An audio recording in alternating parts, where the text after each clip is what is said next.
ఆదివారపు దినమున ప్రభు దినమున చక్కటి మంచి వాతావరణం. ఇంతవరకు ఎండ తీవ్రత ఎక్కువగా ఉంది. అయితే ఈరోజు ప్రభు కాస్త చల్లదనాన్ని మీ యొక్క శరీరానికి మనకందరికీ కూడా చక్కగా కమ్మగా వినే ఈ మంచి అవకాశం దేవుడు కలుగు చేశాడు కనుక ఈ ఉదయకాల సమయంలో కొన్ని మాటలు మనము విని దీవించబడి ప్రభు యొక్క ఉన్నతమైన ఆశీర్వాదాన్ని మనం పొందుకుందాం. దేవుని కనికరం, దేవుని కార్యాలు అవి లెక్కలేనివి, అవి మితిలేనివి. మన పట్ల, మన ఒక్కొక్కరి పట్ల దేవుని యొక్క చిత్తం, సంకల్పం, ఆయన ప్రణాళిక, ఆయన ఉద్దేశాలు ఎన్నున్నాయో ఇవన్నీ మనం జ్ఞాపకం చేసుకుంటే నిజంగా నా పట్ల, నా బిడ్డల పట్ల ప్రభు ఎంత మంచి గొప్ప కార్యాలు చేశారా అని చెప్పి మనం ఎంతగానో ఆశ్చర్యపోవలసిన ఆ స్థితి మన జీవితంలో ఉంది. ఎందుకంటే దేవుడు అన్ని గొప్ప కార్యాలు, అసాధ్యాలు, గొప్ప సామర్థ్యమైన కార్యాలు మన జీవితంలో చేస్తూ వచ్చాడు కనుక ఆయన చేసిన కార్యాలు ఇంకా గొప్పవి. మన కొరకు దేవుడు చేసిన కార్యాలే కాకుండా ఆయన ఈ లోకానికి వచ్చి చేసిన కార్యాలు మనం జ్ఞాపకం చేసుకుంటే ఈ యొక్క భూలోకం అంతా కూడా ఒక చాప వలె పరిచి వ్రాసినా సరే అవన్నీ చాలవు, ఈ పేపర్లు ఏవి చాలవు ఆయన చేసిన కార్యాలు. కానీ బైబిల్లో ఎన్నో మాటలు ఆ విధంగా ఉన్నాయి కనుక ఈ దినం దేవుని బిడ్డలమైన మనం సార్వత్రిక సంఘములో పరలోకానికి వెళ్ళే మనం, పరలోకానికి సిద్ధపాటు కలిగి ప్రయాణం చేసే మనం, పరదేశులమైన మనం, యాత్రికులమైన మనం ఈ లోకంలో ఏ విధంగా మనం జీవించాలి? ఒక వ్యక్తి ఎటువంటి సిద్ధపాటు కలిగి జీవిస్తే పరలోకానికి వెళ్తాడు. ఆ పరలోకం పొందుకునే ఆ మహాభాగ్యం మనకు మాత్రమే కాకుండా మన బిడ్డలకు, మన కుటుంబాలకు, మనకు, మన వారికి అది ఏ విధంగా లభిస్తుంది, మనము దాన్ని ఏ విధంగా పొందుకుంటాం అని మనం ఆలోచన చేసినట్లయితే బైబిల్ గ్రంథం చాలా వివరంగా చెబుతూ ఉందన్నమాట. ఆ మాట ఏంటంటే ఆయనకి ఇష్టలుగా జీవించి, పరిశుద్ధులుగా జీవించి, పవిత్రులుగా జీవించి, మన భారం మనము దేవుని మీద పెట్టి ఆయన మాటలు మనలో ఉండి మనము ఆయనలో ఉంటే అదే చాలు. ఆ జీవితమే మనల్ని ఒకరోజు పరలోకానికి తీసుకొని వెళ్ళి ఆ పరలోకంలో పెట్టడానికి దేవుడు మన జీవితంలో సహాయం చేస్తాడు. ఒక్కసారి వాక్యం చూడండి. ఆదికాండం 24వ అధ్యాయము 16 వచ్చిన భాగం మనం చూద్దాం. ఆదికాండం 24వ అధ్యాయము 16వ వచ్చిన భాగాన్ని మనం చూసి మనం ముందుకు వెళ్దాం. ఆ చిన్నది మిక్కిలి చక్కనిది, ఆమె కన్యక, ఏ పురుషుడును ఆమెను కూడలేదు. ఆమె ఆ బావిలోనికి దిగిపోయి కడవను నీళ్లతో నింపుకొని ఎక్కి రాగా చాలు, ఎక్కి రాగా చాలు. ఈ మాట మనం చదువుకుంటే రిబ్కా గురించి బైబిల్లో వ్రాయబడిన కొన్ని మంచి మాటలు. ఈ రిబ్కా ఎవరు అని మనం చూడగలిగితే లాబానుకు సహోదరి, అదేవిధంగా బెతుయేలుకు కుమార్తె. బెతుయేలు కుమార్తెగా ఉంది, లాబానుకు సహోదరిగా ఉంది. ఈమె ఎవరికి భార్య కాబోతుంది అని మనం చూడగలిగితే అబ్రహాము యొక్క సంతానములో పుట్టిన, అబ్రహాము యొక్క వంశమైన ఇస్సాకునకు భార్య కాబోతూ ఉందన్నమాట. ఈ భార్య కాబోతున్న ఈ ప్రక్రియలో, ఈ విధానంలో ఈమె భార్య కావాలంటే ఆమె ఎటువంటి గుణగణాలు కలిగి ఉండాలి, ఆమె ఏ మంచి కార్యాలు కలిగి ఉండాలి, ఎటువంటి సత్కార్యాలు ఆమె కలిగి ఉండాలి.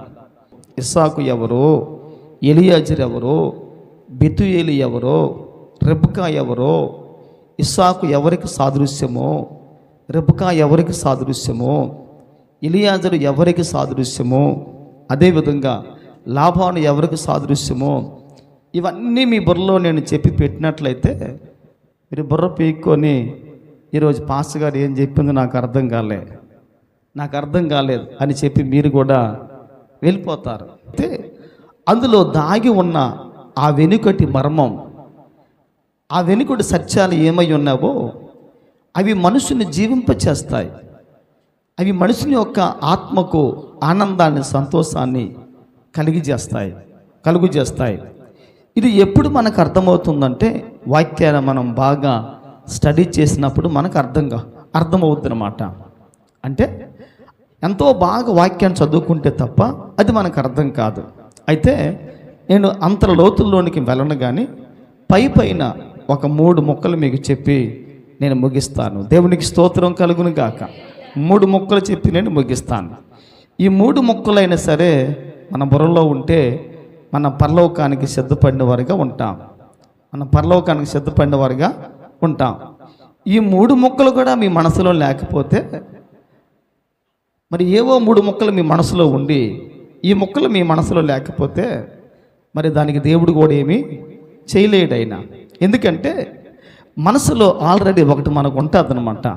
ఇది నాలో ఉండాలి, ఇవి నాలో ఉండాలి, ఇవి నేను కలిగి ఉండాలి అని మనం ఆలోచన చేసుకుంటాం. మనము దానికి ఫిక్స్ అయిపోతూ ఉంటాం.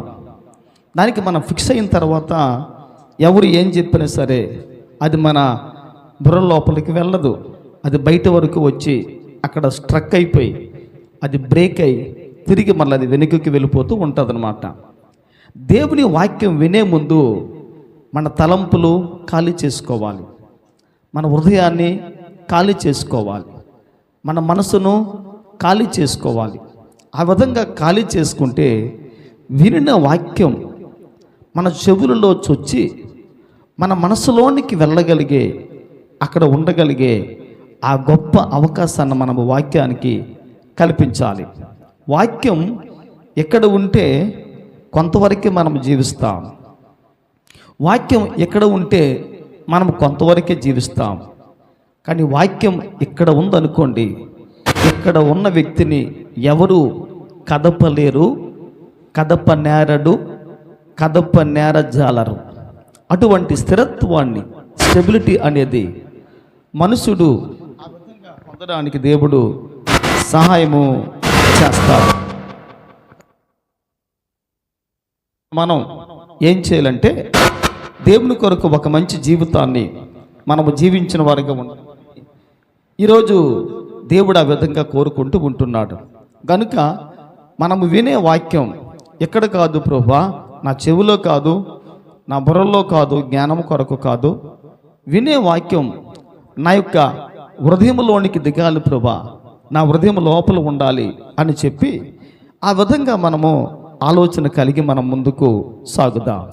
అయితే ఈ యొక్క ఆదికాండం 24వ అధ్యాయం ఈ 16 వచ్చిన భాగంలో మనం చూడగలిగితే రిబ్కా కలిగిన ఆ సుగుణాలు, ఆ స్వభావాలు, ఆ ఉద్దేశాలు, ఆ ఆలోచనలు, ఆమె కలిగిన మంచి గుడ్ క్వాలిటీస్, ఆమె కలిగిన గుణగణాలు ఏంటి అని మనం చూసుకొని మనం ముందుకు మనం ముగించేద్దాం. ఎందుకంటే ఆలస్యం అయితే మీరు ఆగినట్టు నాకేం కనబడలేదు. ఆలస్యం అయితే మేము ఎక్కడే ఉంటామని గ్యారంటీ మీరు మాకు ఇవ్వలేరు. ఎందుకంటే మీ ముఖాలు చూస్తే నాకు తెలుస్తుంది మీ రకాలు ఎంత సంతోషంగా ఉన్నారో, ఎంత కలకలం అంటున్నారో. విడిచిపెడితే దేవునికి స్తోత్రం, అపయానికి అర్థమైపోయింది. హల్లెలూయా, దేవునికి స్తోత్రం కలుగును గాక. అక్కడికి వెళ్ళిపోతాను. సరే, మిమ్మల్ని నేను ఇబ్బంది పెట్టను, త్వరగా నేను ముగిస్తాను. కనుక చక్కగా ఈ 3 మాటలు మన బుర్రలో ఉండే విధంగా మనము విని మనం ముందుకు వెళ్దాం. ఇంతకు రెబ్కా అంటే అర్థం ఏంటి అని మనం చూడగలిగితే, రెబ్కా అనగా ఉచ్చుతాడు అని అర్థం, ఉరుతాడు అని అర్థం.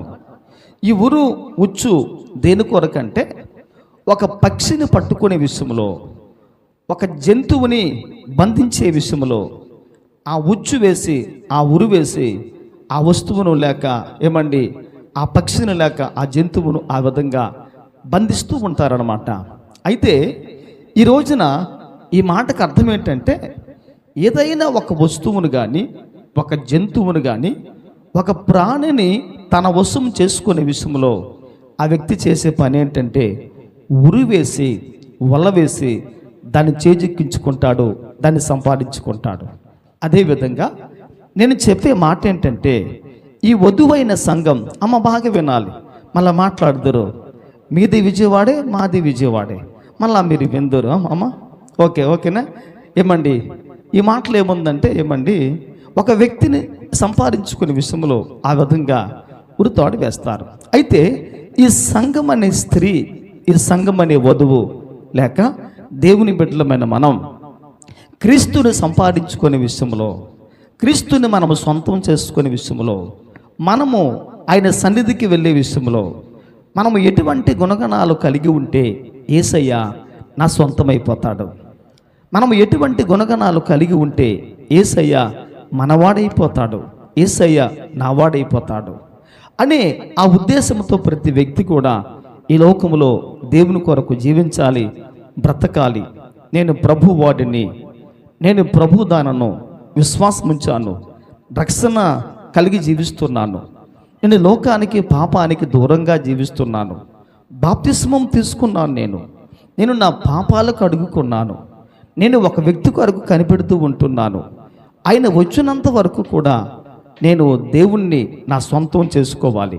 యేసయ్య నన్ను ప్రేమించే విధంగా, యేసయ్య తన మనస్సు నా మీద నిలిపే విధంగా, ఆయన నేత్రాల చూపు నా మీద మాత్రమే ఉండే విధంగా నేను ఏ విధంగా జీవించాలి అని ఒక ఆ తృష్ణ, ఆ గుణగణాలు, ఆ స్వభావాలు, నేను యేసయ్య దానను, యేసయ్య వాడిని, నేను దేవునికి సంబంధించిన వ్యక్తిని అని ఒక విశ్వాసి ఎప్పుడు కూడా మెలకువ కలిగి, జాగ్రత్త కలిగి, భక్తి జీవితంలో జాగరూకుడై మెలకువ కలిగి యేసయ్య వచ్చినంత వరకు కూడా తన కడబోర శబ్దము విని నేను అక్కడికి వెళ్ళాలి, యేసయ్యను నా వల్ల చేజిక్కించుకోవాలి, యేసయ్య నా వాడు కావాలి అని ఒక సంఘములో ఉన్న ప్రతి విశ్వాసి కూడా ఇటువంటి గుణగణాలు కలిగి జీవించినట్లయితే ఇటువంటి గుణగణాలే ఒకరోజు ఒక వ్యక్తిని పరలోకములో చేర్చి ప్రభు సొత్తుగా ఈ గుణగణాలే మార్చడానికి అవకాశం ఉందన్నమాట. అయితే మనం ఇంకా ఈ వాక్యములో చూడగలిగితే అక్కడ ఏమండి ఆ యొక్క 16 వాక్యములు ఏముందంటే 24:16లో ఆమె మిక్కిలి చక్కనిది అని బైబిల్ గ్రంథములో ఈ మాట మనం చూస్తూ ఉంటున్నాం. చక్కనిది అనే దానికి బైబిల్లో రెండు అర్థాలు ఉన్నాయి. ఒకటి భౌతికంగా, ఫిజికల్గా, రెండవది ఆత్మ సంబంధంగా. ఒక వ్యక్తి చాలా బాగుంటాడు చూడడానికి, నాజుగ్గా, చక్కగా, ఎర్రగా, తెల్లగా, బుర్రగా, ఏమండి కర్లింగ్ హెయిర్, టిప్పీ కటింగ్ చాలా ఉంటాయి. కానీ తన మనస్సు మనం చూసినట్లయితే ఆ మనసు ఎలాగుంటుందంటే ఆ మనస్సు కనీసం పందికి కూడా ఉండదు. ఆ మనస్సు అటువంటి నిత్యమైన మనస్సు కలిగి కొంతమంది ఉంటారు. మనం కాదులండి, మీరు కాదులండి, భయపడిపోకండి, మీరు కాదు, మనం కాదు, కొంతమంది ఆ విధంగా ఉంటారు. వాళ్ళ గురించి మాట్లాడుతున్నాను నేను. అయితే మనిషి మంచోడే, అందగాడే, హ్యాండ్సమ్ పర్సన్, చక్కగా ఉంటాడు. అయితే తన మనస్సు మాత్రం మంచిది కానప్పుడు, ఆ మనస్సు కల్మషముతో నింపబడినప్పుడు, ఆ మనుషుడు నిజంగా తను బాహ్యపరంగా అందాన్ని కలిగి ఉన్నప్పటికీ కూడా అందాన్ని కలిగి లేనివాడు అని మనము చెప్పవచ్చు. అంటే ఏమండి ఆత్మ సంబంధంగా, భక్తిపరంగా, ప్రార్థనా జీవితములో, భక్తి జీవితములో ఆ మనుషుడు భౌతికమైన అందాన్ని కలిగి ఉన్నాడు, కానీ ఆత్మ సంబంధంగా దేవుని కొరకు అందాన్ని కలిగి లేడు అని ఈరోజు మనము గమనించి ఆలోచించాలి. అనగా ఒక్క మాటలో చెప్పాలంటే దేవుడు కోరుకునేది సంఘములో ఏ అందం అంటే భౌతికమైన అందము కాదు, ఆత్మ సంబంధమైన సారూప్యాన్ని దేవుడు చూస్తాడు. అందుకే వాక్యం అంటున్న మాట ఏంటంటే, దేవా నీవు అంతరంగంలో సత్యాన్ని కోరుకుంటున్నావు. ట్రూత్, సత్యం కావాలి దేవునికి. ఏమండి ఆంతర్యములో ఎటువంటి సత్యం ఉందో, ఎటువంటి నిబద్ధత ఉందో, ఎటువంటి స్థిరత్వం ఉందో, ఎటువంటి కమిట్మెంట్ ఉందో, ఎటువంటి ఉద్దేశాలు, తీర్మానం కలిగి నువ్వు దేవుని కొరకు జీవిస్తున్నావో ఆంతర్యాన్ని చూసే దేవునికి, అంతరంగంలో దేవునికి ఏం కావాలంటే పరిశుద్ధత, సత్యం, నీతి, నిబద్ధత, ఇవన్నీ మనము కలిగి ఉండాలి.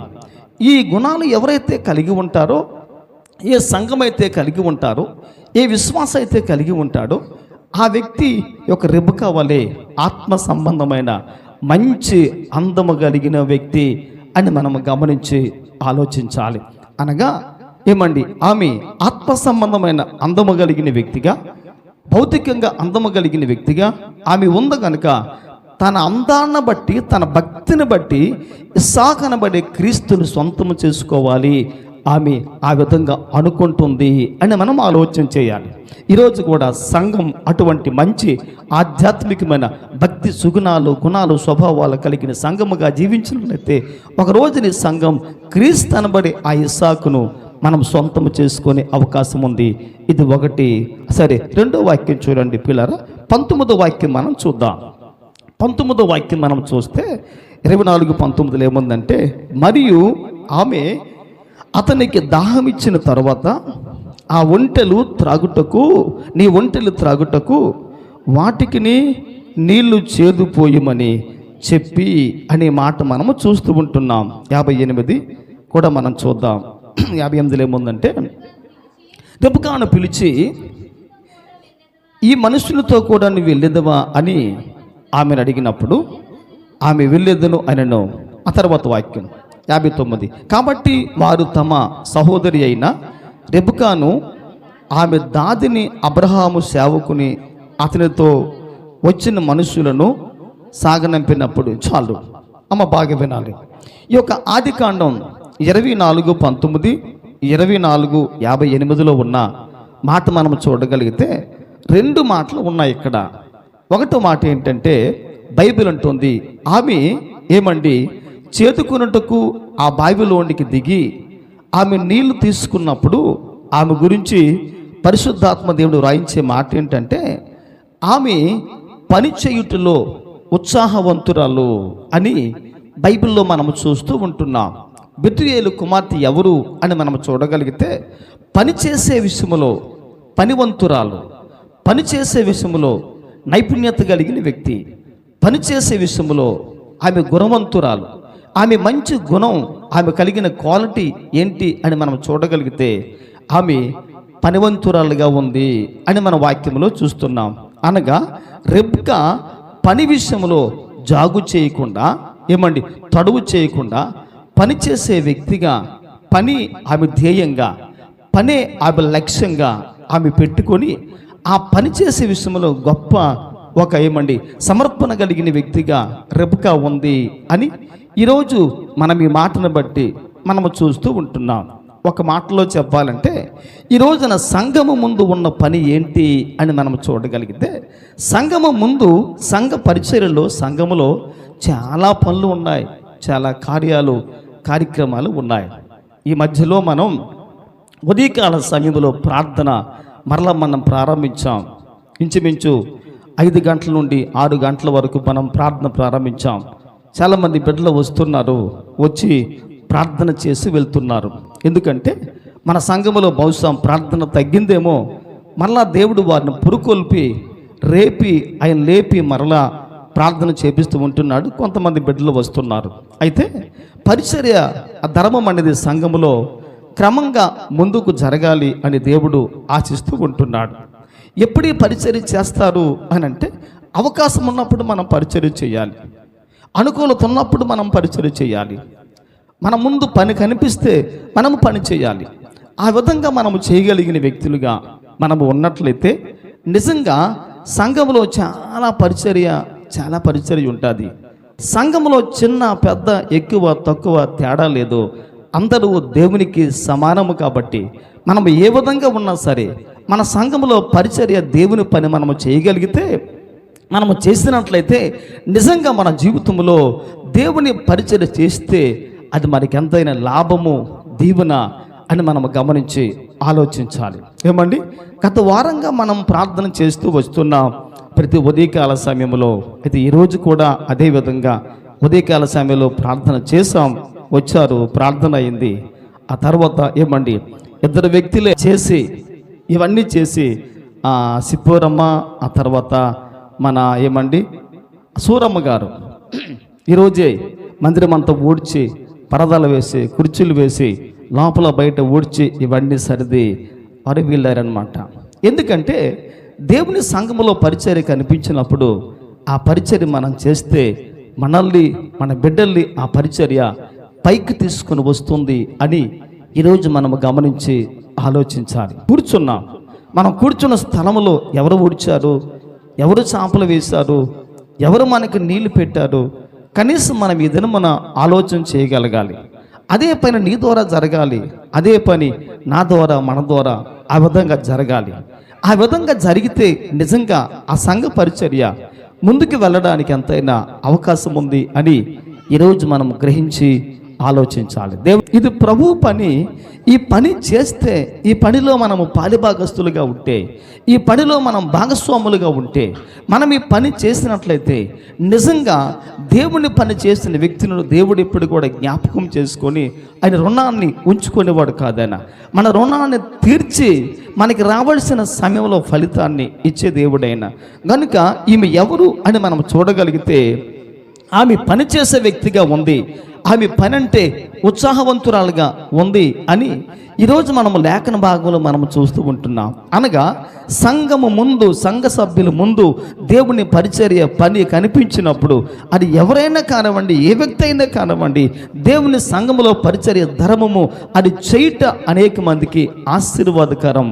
ఆ విధంగా మనం చేస్తే నిజంగా పనివంతులుగా ఉంటాం. వాస్తవానికి చెప్పాలంటే దేవుని పనికి కూడా యేసయ్య పరిచర్య చేసిన వారిని పిలుచుకుంటూ వచ్చాడు. ఆయన పని చేసుకుంటూ పిలుచుకుంటూ వచ్చాడు. ఆయన ఎలీషా ప్రవక్త భూములు దున్నుతూ ఉంటున్నప్పుడు అరకలతో భూమి దున్నుతూ ఉంటున్నప్పుడు దున్నే వ్యక్తి కనుక, పనిచేసే వ్యక్తి కనుక, యేసయ్య కొరకు అవసరం కనుక ఎలీషాను దేవుడు పిలవడం ప్రారంభించాడు. అంత మాత్రమే కాదు, జబదయి కుమారులు వారు చేపలు పట్టుకుంటుండగా, వలలు వేస్తూ ఉండగా, ప్రయాస పడుతూ ఉండగా యేసయ్య చూసి పని కొరకు ఆయన పిలిచాడు. ఆయన దేవుని పని కొరకు ఎవరు కావాలంటే దేవుని పనికి సోమరులు అవసరము లేదు, దేవుని పనికి బద్ధకస్తులు అవసరము లేదు, దేవుని పనికి పని చేయని వారు అవసరం లేదు. దేవుని పని కొరకు పని చేసిన వారే కావాలి. యేసయ్య కూడా పని చేసిన వారిని చూసి ఆయన పిలిచి పని చేస్తారు గనక, చేసేవారు గనక, తన పని చేస్తారని చెప్పి నమ్మకంతో దేవుడు పిలిచాడు గనక ఆ పనిలో అనేక మంది ఆ విధంగా నిమగ్నమై దేవుని పని చేసుకుంటూ వారు వచ్చారు. దేవునికి స్తోత్రం. 58లో ఏముందంటే వాక్యం అక్కడ వ్రాయబడిన మాట 58లో ఏముందంటే, రిబకాను పిలిచి ఈ మనుషునితో కూడా నీవు వెళ్ళేదవా అని చెప్పినప్పుడు ఆమె ఏం చేసిందంటే, నేను వెళ్ళేదను అని చెప్పి ఆ విధంగా ఉంది. చూడండి పిల్లారా, ఎంత మంచి కమిట్మెంటో, ఎంత మంచి త్యాగమో, ఎంత మంచి మనసు మనము చూడగలిగితే ఆమెలో అంత గొప్ప మంచి మనసు ఆమెలో ఉంది అని మనము గమనించాలి. 26, 27, 58 26, 27, 58లో ఏముందంటే, ఇక్కడ బైబిల్లో ఒక మాట ఉంది. ఆ మనుషులతో నీవు వెళ్ళేదవా అని చెప్పి తన ఇంటి వారు బెతుయేలు, లాబాను, తన తండ్రి, అదేవిధంగా తన సహోదరుడు వెళ్ళేదవా అని చెప్పి అడిగినప్పుడు ఆమె అంటున్న మాట ఏంటంటే, అబ్బే నేను వెళ్ళను అని అనలేదు. ఆమె నా వల్ల కాదు, నా చేత కాదు ఆమె అనలేదు.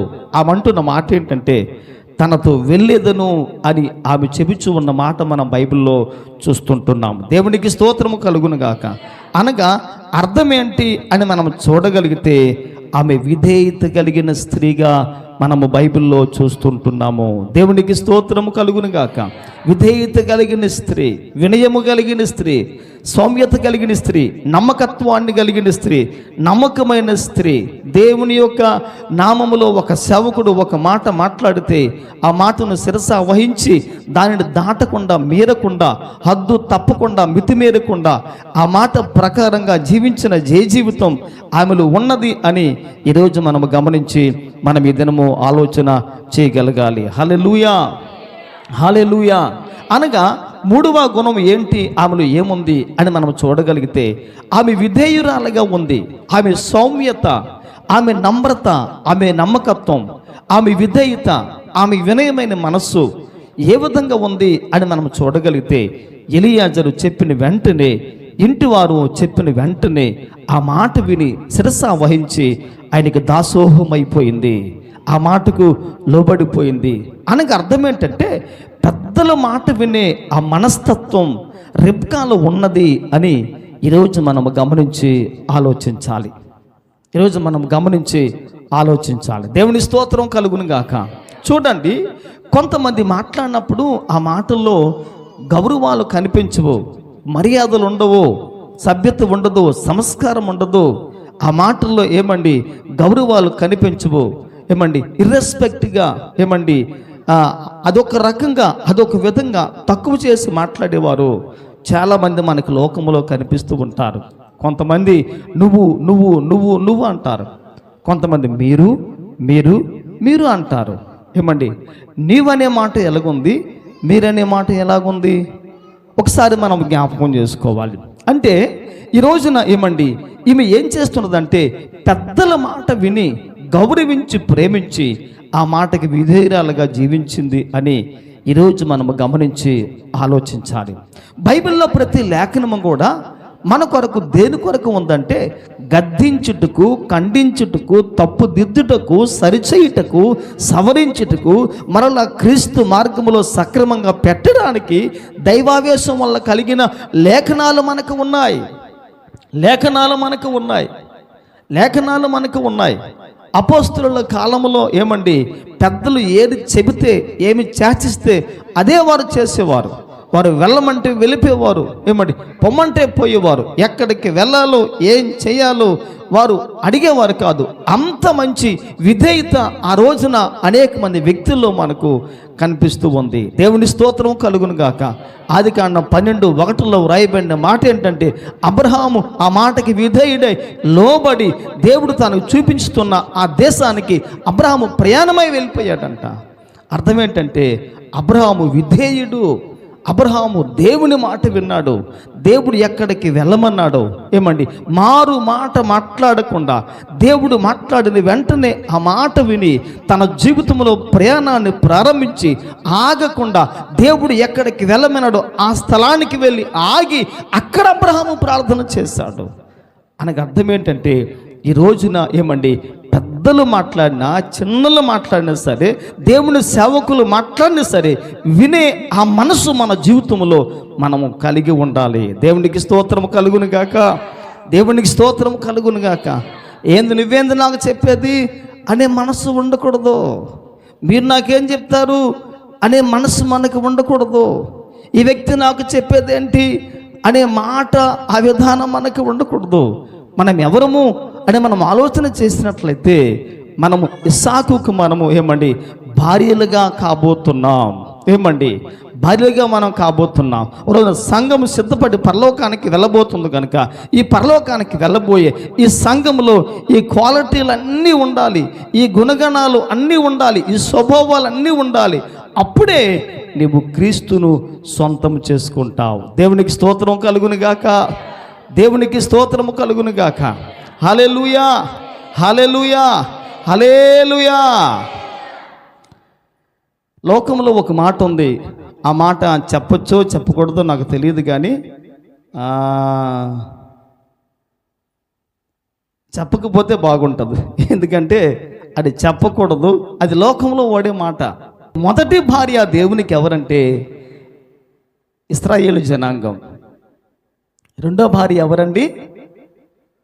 నేటి సార్వత్రిక వధువు సంఘం, కొత్త నిబంధన సంఘం. నేను ఈ దారిలో మీకు చెప్తే మీకు అర్థమవుతుంది అనమాట. అప్పుడు కొంతమందికి అర్థమైంది. అప్పుడే దేవుని స్తోత్రం కలుగును గాక. క్రీస్తు పాత నిబంధన భార్య పాత నిబంధన భార్యకు సంబంధించిన వాడైనా, అయితే క్రొత్త నిబంధన భార్య, క్రొత్త నిబంధన సంఘం యేసయ్యకు ఉరియొగ్గి ఉచ్చు వేసి నా వాడు కావాలని చెప్పి సంఘం ప్రయాసపడి దేవుని కొరకు ఆ సంఘం క్రీస్తును తనవానిగా చేసుకుంది. అమ్మా, మీకు అర్థమైంది మాట? అర్థమైంది కదా?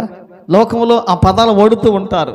క్రీస్తుని నూతన నిబంధన సంఘం ఉచ్చు వేసి వలలో వేసి తన మంచి గుణాల చేత క్రీస్తుని సంఘము తన వాణిగా, తన దానిగా యేసయ్యను సంపాదించుకుంది. హల్లెలూయా, హల్లెలూయా.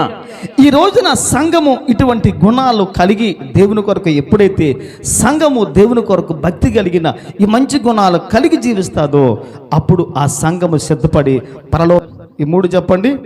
ఆమె ఆమె మిక్కిలి చక్కటిది. 2, ఆమె కష్టజీవి, కష్టపడి పనిచేసే వ్యక్తి.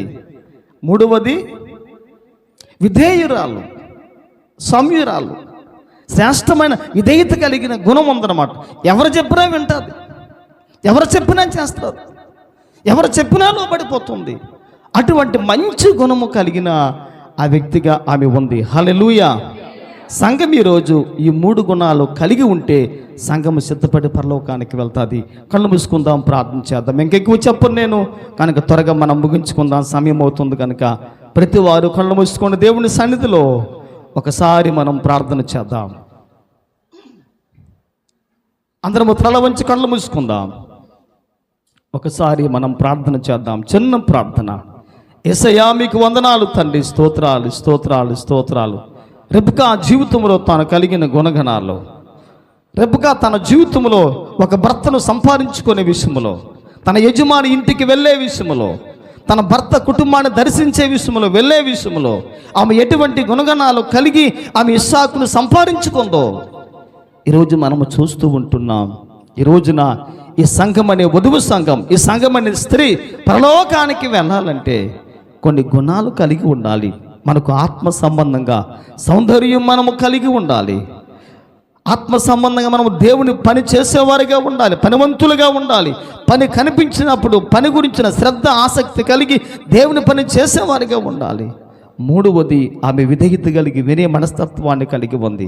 ఈ రోజున సంఘము దేవుని కొరకు ఆత్మ సంబంధంగా ఈ 3 గుణగణాలు కలిగిన సంఘముగా ఉండాలని దేవుడు కోరుకుంటున్నాడు. గనుక ఈ రోజున ఈ గుణాలు కలిగిన వారు మాత్రమే పరలోకానికి వెళ్తారు. ఈ గుణాలు కలిగిన వారు మాత్రమే క్రీస్తును సంపాదించుకుంటారు. ఈ గుణాలు కలిగిన వారు మాత్రమే క్రీస్తు నావాడు అని గర్వంగా చెప్పగలరు, గర్వంగా చెప్పగలరు. ఈ గుణగణాలు కలిగే విషయంలో, కలిగి జీవించే విషయంలో సంఘం ప్రతిరోజు కూడా ఆధ్యాత్మిక జీవితంలో సాధనాన్ని చేయాలి. ఇంకా దేవా నా జీవితంలో ప్రభా ఆత్మీయ సౌందర్యం లేకుండా, ఇంకా నా జీవితంలో ప్రభా ఎటువంటి పాపము కపటం అనేది ఉందో నాలో లేకుండా ప్రభా నేను కడుగుకునే భాగ్యాన్ని ఇవ్వండి. నా ఆంతర్యాన్ని శుద్ధీకరించుకునే భాగ్యాన్ని ఇవ్వండి. నా శరీరాన్ని, నా ఆత్మను అయ్యా వాక్యం ద్వారా కడుగుకొని అయ్యా భాగ్యాన్ని మీరు ఇవ్వండి దేవా. వాక్యం అనే ఉదక స్నానం చేత అయ్యా నేను కడగబడే భాగ్యం ప్రభా ఇవ్వండి నాయన. నేను ఒక వ్యక్తి దేవుని అడగగలిగితే, అడిగేవారిగా ఉంటే నిజంగా మన జీవితంలో ఉన్న ప్రతి కలంకము, కల్మసము తొలగబడుతుంది. వాక్యం అనే శుద్ధ జలం మన జీవితాన్ని కడగాలి, ఈ విధంగా మార్చాలి. మనం దేవుని కొరకు ఆ విధంగా మార్చబడి ముందుకు సాగిపోదాం.